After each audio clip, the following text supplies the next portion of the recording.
Hey everybody, this is Stefan with AfterMatch Wrestling, and it's Tuesday night, Wednesday morning, way after the match.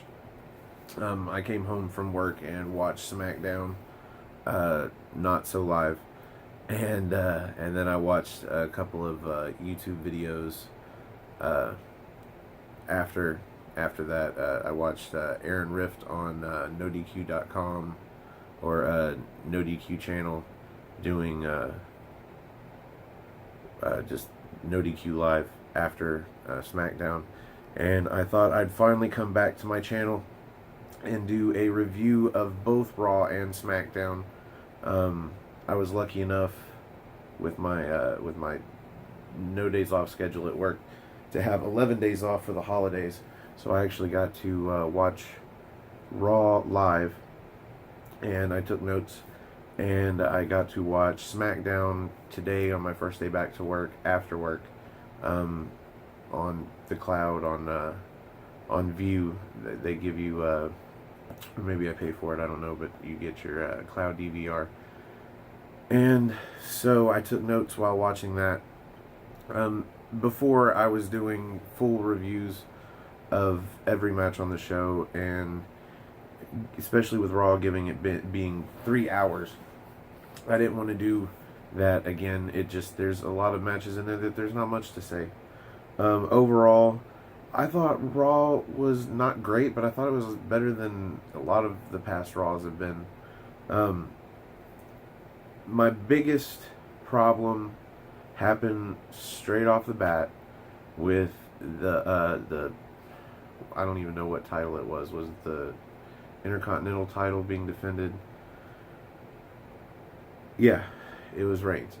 So WWE's continued war on fun, in that on Raw they're not even letting JoJo say that it's a one fall match so that the crowd doesn't say one fall. And I was wondering if I was going to see that continued on SmackDown, and I believe that the idea is there, but they've got who is it, Josh Matthews or whatever his name is.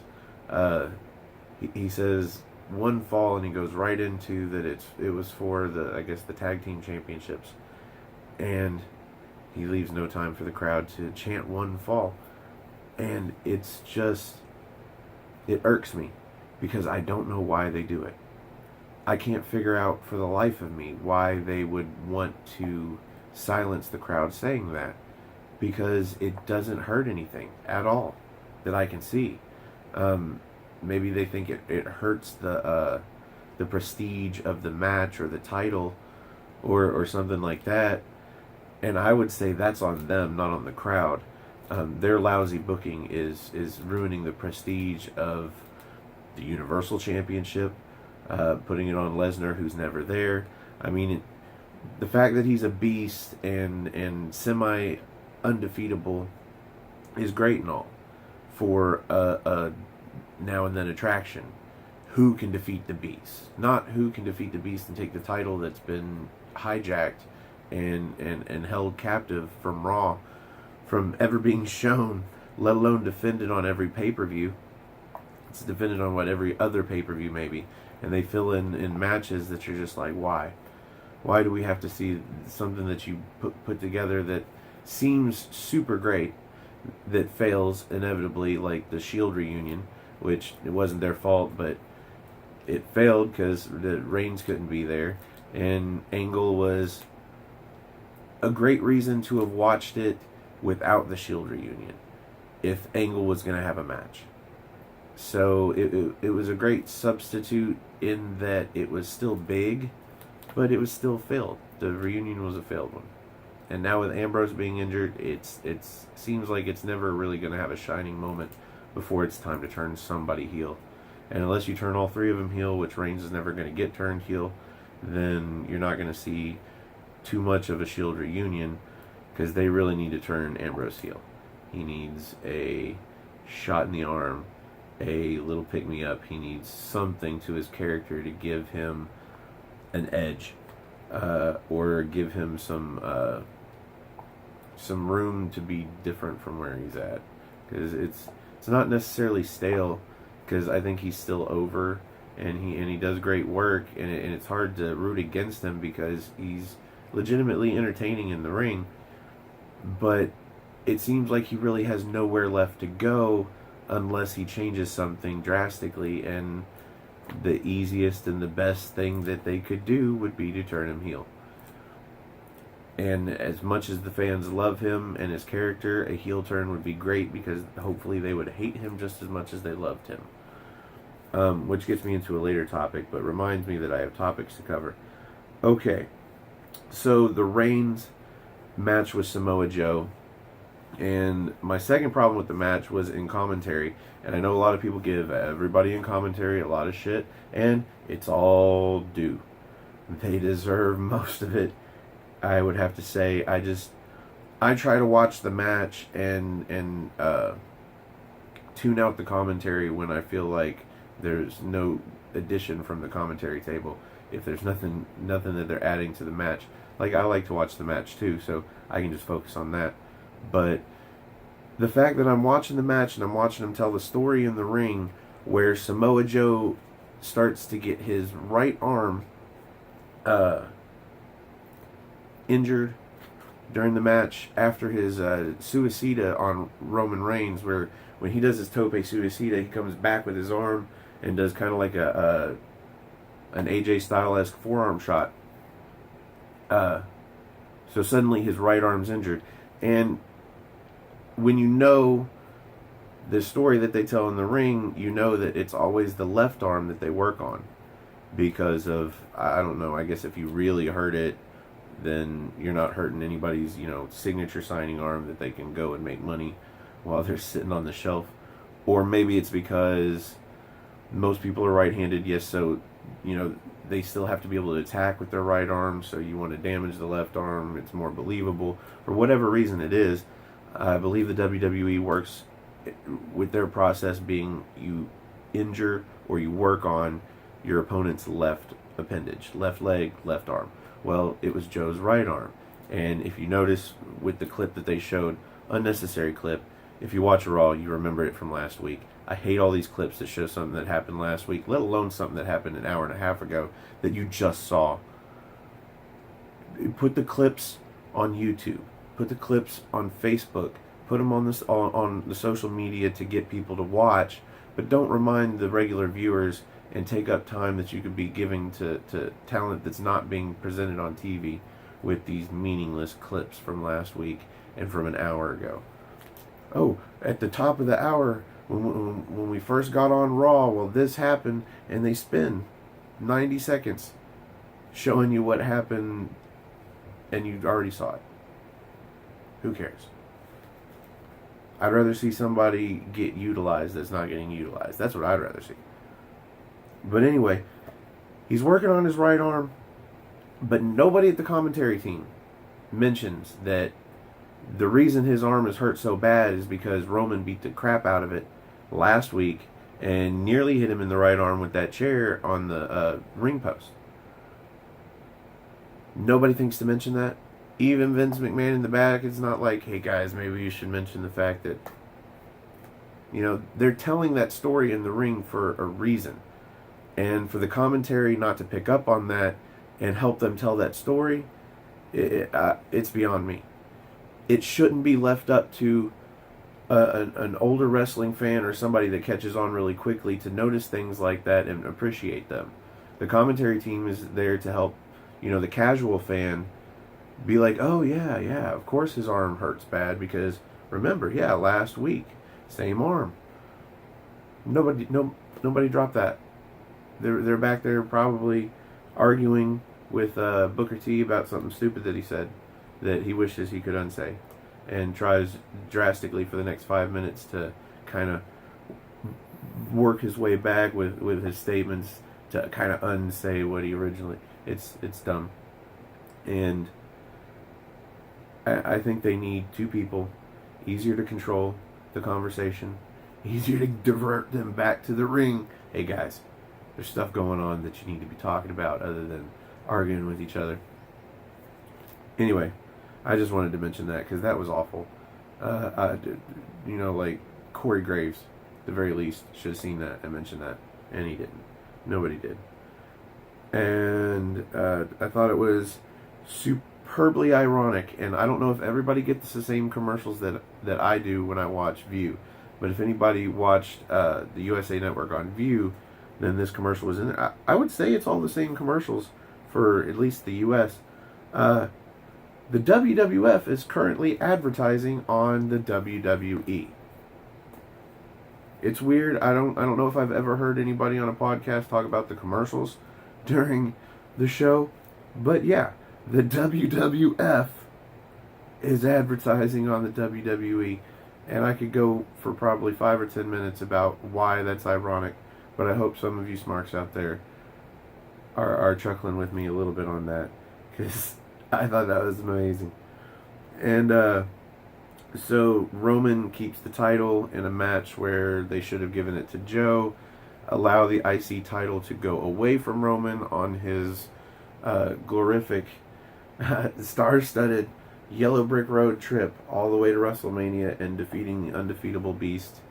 And hats off to him. I hope it's worth everything they get out of it, because it's just kind of a nuisance to those of us that have watched the product this long and have devoted, so much time into to trying to be entertained by wrestling, and now for this to be the only thing that there is, and they take it for granted, and they force things upon people when it doesn't need to be done. And I'm not against Roman Reigns, but nobody in the wrestling world deserves to be seen as invincible. Everybody needs to be not invincible. Whether it's Roman Reigns or John Cena or Brock Lesnar or any of the ones that have gone on streaks like Goldberg, Ryback, nobody should be considered invincible. Because where's the fun in watching that match? When you know that some guy is coming into the match and they're not going to put over clean, and they're not going to be able to be defeated in the middle of the ring in a clean victory, no shenanigans, no nothing. If you know that's not going to happen, that's definitely off the table, then why should you really care as much as the match that actually is interesting, that you don't have any clue how it could end? Because both of the superstars are beatable. If Roman Reigns is completely unbeatable, I'm not interested in watching, for mostly that reason. There's a lot of other reasons that Roman Reigns matches don't interest me. I mean, there's some that do, and some that would. And he's pretty good in the ring, and he's a great seller. He can sell, taking damage. The only problem is he never follows up on that, and he's never allowed to take clean damage and take a clean loss. It just doesn't happen that way. And I think that's what really pisses off a lot of the marks, or the smarks, or whatever they're called. We're called. I just think that to the point that I noticed when Roman Reigns was doing his clotheslines, his trademark 10 clotheslines in the corner onto Joe, the referee didn't give him a 5 count. The only thing the referee did was throw his hands up like this to remind Joe to protect yourself, without noticing that they're in the corner, which means that probably 10 clotheslines will be a 5 count if it was an honest 5 count. But at the very least, the referees, it's like they get trained to do it. They're pretty good at, first giving the warning and then starting the 5 count and doing it at a cadence where it only reaches 3 or 4 by the time Roman Reigns would be done doing his clotheslines. But the ref didn't even do that. Didn't want to chance it. What if by chance he's coming in for that last, the 10th one that you need? Because who wants to count to 9? I don't want to count to 9. I want to count to 10. But he might be coming in for that 10th one, and that 5. Like, the ref would be dumb enough to actually throw his hand up in a 5 and count the 5, and he didn't even count it. Didn't count it at all. And I'm like, I can only suspend my disbelief so much here that it's so important for me to think that because Roman Reigns has got this stipulation where if he loses by disqualification, that he's going to lose the title, and Samoa Joe is going to win. No, Samoa Joe is not going to win because Reigns is invincible. He's invincible. Nobody can beat him without help. It just can't be done. And that's what I don't like about Roman Reigns, the character. And I want to move on from that match because the fact that they didn't give it to Joe and just let Joe take the Intercontinental Championship to another destination and on a new storyline and do something else with it at Mania, and give Joe just a little shiny belt on his shoulder, give him a little bit of credit for the badass that he's been since he's moved to the main roster. But no, we're going to keep it on Reigns because Reigns is invincible. He's invincible. Nobody can beat him. Nobody. Not even The Undertaker at WrestleMania. And especially not or Brock Lesnar at this year's WrestleMania. It's not going to happen. I do have to talk about the end of that match where it transitioned on the screen to Kurt Angle in his area of the back, whatever that. If you had an office, that why would anybody decorate it like that and have all those screens? You only need one TV screen. Anyway, it looks like a pulpit, someplace where you would stand and make a speech. It's decorated like an interview area, and yet Kurt Angle's just hanging out on his phone back there. Anyway, but Paul Heyman comes up, and that's a blatant tease. Paul Heyman looking at the screen where Roman Reigns is standing victorious is a blatant tease to WrestleMania. And I really hope that, and I wasn't planning on talking about this, but I really hope that they are smart to us smarks. And they know that we think, or they know that we know that it's going to be Roman Reigns versus Brock Lesnar one-on-one at WrestleMania for the title. And somewhere between now and WrestleMania, they're going to swerve us all and leave us all in awe of their genius, their writing and their booking genius, that they're going to swerve us all and it's not going to be Roman Reigns versus Brock Lesnar somehow, some way. Something happens. And I only got that idea because of their tease with Paul Heyman looking at Roman Reigns on the big screen, or on the TV screen. Are you blatantly? You're getting ready to go to Philadelphia in a few weeks for a major pay-per-view. Are you really going to tease it that blatantly? Unless maybe there's a swerve in here somewhere and we all might end up happy at WrestleMania. Or the weeks leading up to WrestleMania all excited about a main event that's going to happen that we thought was going to be something else. Anyway, I'm hoping that there's a major swerve in here somewhere. I'm hoping. It would be much appreciated. And then Paige and all of that. And the only thing I really have to say at this point about the women's division on Raw at that point was that it's going to be 30 women. They finally told us that. I don't know why they didn't tell us that from the beginning. It didn't even need to be on television. The night after Stephanie announced on Raw that there was going to be a Women's Royal Rumble, they should have done it on WWE.com and then spread it across social media, the rules, or the clarification that it will be the same rules, that it's 30 participants. They should go ahead and tell us how long it's going to be, if they're going to do 90 seconds for both them and the men, because there's going to be two of them on one pay-per-view. That's 3 hours, especially if you do 2 minutes in between each entrant. That's 3 hours of just Royal Rumble events or matches.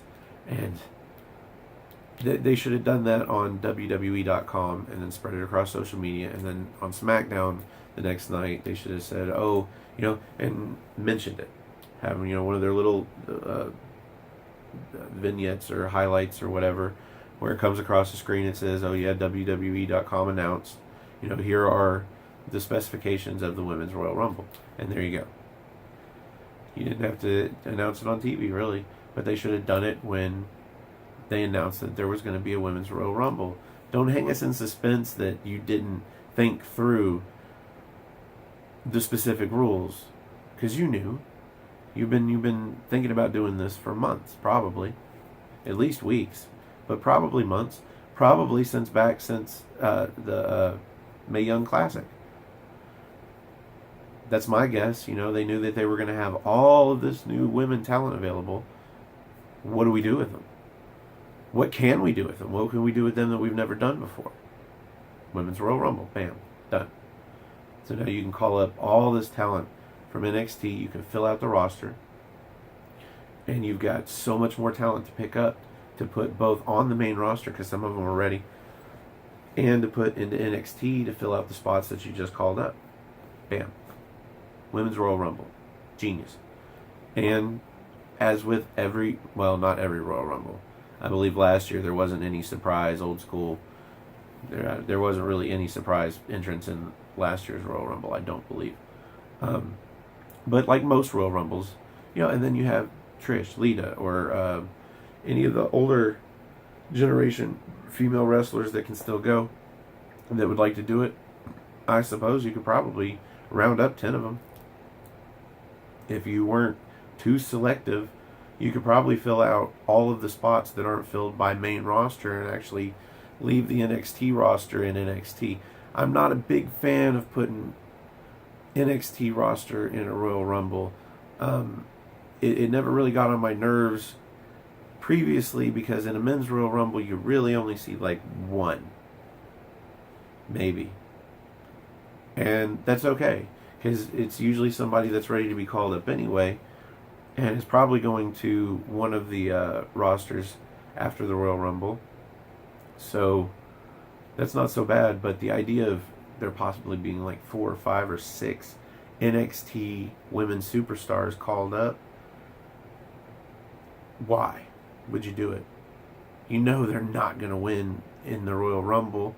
They're just spot fillers. They're in NXT. You need them in NXT.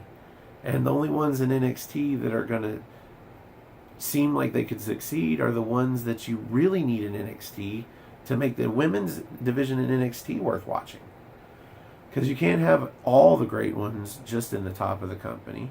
Because if all you're leaving behind in NXT is the greens, the non-experienced, the shitty talent, then why watch NXT? You want all your brands to be successful. Anyway, I'm just saying, if you're going to call 5 or 6 of them from NXT, you shouldn't do it at all. Because none of them are going to win, and so there's no drama there. There's nothing. You're just like, okay, you're waiting on them to get thrown out. Who gets to throw out that talent? Maybe it's Asuka takes them all out. And Asuka sets a ridiculous record for the first Women's Royal Rumble for how many people she eliminates. That would be cool. But anyway, Drew Gulak comes out for Enzo Amore, who has the flu, I guess. And I was way more entertained with Drew Gulak. I think his weird white guy, slightly awkward, nerdy gimmick, I think it's entertaining. Sometimes it's super hilarious. The night that he came out and interrupted Enzo and Nia Jax, and when they were having an intimate stare down moment, whatever you want to call it, I thought that was super hilarious. I'm a big Drew Gulak fan, with him trying to be the straight man next to Enzo Amore. I think that is going to take him into the next, I guess, chapter of his career. That's the personality that he needs right now, to be over. And I think if they gave him the opportunity to be an over baby face that's booked like a heel because he has like the heel symptoms, the things that he wants or believes or whatever. He's booked as a heel, but because he's so charmingly funny as this awkward, really white guy, and I hope everybody understands what I mean by that, because I don't know any better way to put it. Nerdy, maybe, but not really. But with his PowerPoints, yeah, you could say nerdy. But I like Gulak, and I hope we see more of Gulak. And I wasn't really cheesed off with Goldust getting himself into the mix with that tag team match.